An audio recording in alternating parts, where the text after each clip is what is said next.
Making corned beef and cabbage in the oven instead of on the stove, I have found that this keeps it really nice and moist, and it just is a quicker, easier way. So the first thing you want to do is get your corned beef, and we're going to rinse it off. We want to try to get off some of the extra salt that's on the outside of the meat. So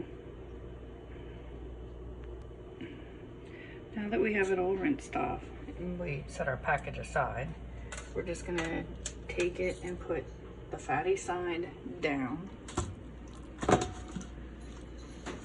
And then we're gonna add some seasonings.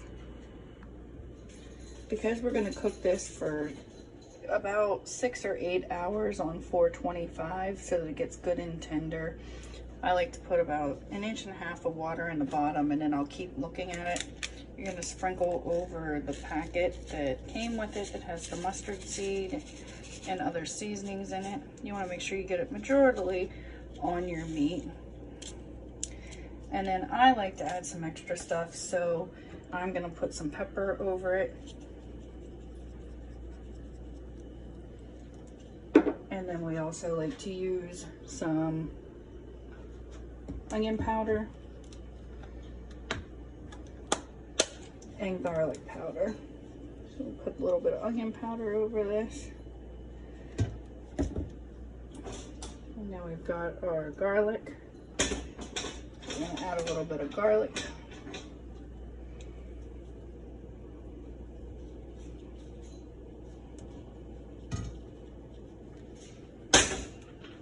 And then one of the things that I like, because this is obviously with the mustard, we like to take some horseradish mustard and put it over the top as well. Then we'll place this in the oven and we'll keep checking on it, you know, like every hour or two, baste it, keep it nice and moist. And as it gets closer to time, then we're gonna add our potatoes, carrots, cabbage, and some onion and some fresh garlic. Two other things that I like to add. I like to add a little bit of the beef base to give it a little more beefy flavor, and just a drop or two of liquid smoke. You obviously don't want to go crazy with liquid smoke, but just a drop or two actually brings out a smoky flavor in it. It tastes amazing. Too much tastes ridiculously artificial. So here it is, all our seasonings, a little bit of water.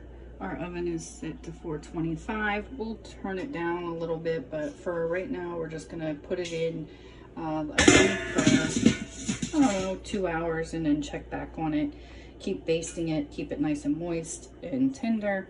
And then after a couple hours, we'll probably turn it down before we add our garlic, potatoes, carrots, cabbage, and onion. So we've had this cooking for about 2 hours. We're gonna turn it down to 300 and let it cook for, I don't know, 4 more hours till it starts falling apart. Just remember, occasionally keep flipping it over and basting it so it stays nice and moist instead of getting all dried out. We're gonna chop up some onion very fine, and we're gonna put some garlic in it, and we're gonna let that sit in there for a while until it's ready to add the potatoes and cabbage. You can add carrots if you want to. We're not going to this time. So we took half a bulb of garlic, and I took the skins off of it and then just put it into little chunks, little slivers and then chunks, and half of an onion, and we're just gonna put that right into our meat. We're gonna stir it in, and we're gonna let the flavors linger in. All right, so it's been about 4 or 5 hours. Our corned beef is ready. So we're gonna take and wash our potatoes, and we're gonna wash off our cabbage. We're gonna cut them up, and we're gonna add it into the corned beef in the juice and let it cook for maybe half an hour to an hour until the potatoes are good and done and the cabbage is good and done. We got our potatoes into pretty good sized diced up chunks. We're gonna add this to the broth and the corned beef. Cabbage is all cut up. We leave it in pretty big sized chunks. It's actually gonna look like a lot, but it cooks down So it ends up that it isn't so much. It just looks like a lot when you first put it in. We've added our cabbage and our potatoes. Like I said, it looks like a lot, but that cabbage will cook down. You'll start to see it right away. I like to sprinkle a little bit of pepper over top. No salt, as the corned beef is pretty salty as it is. So if you add more salt, you're gonna end up with super salty food.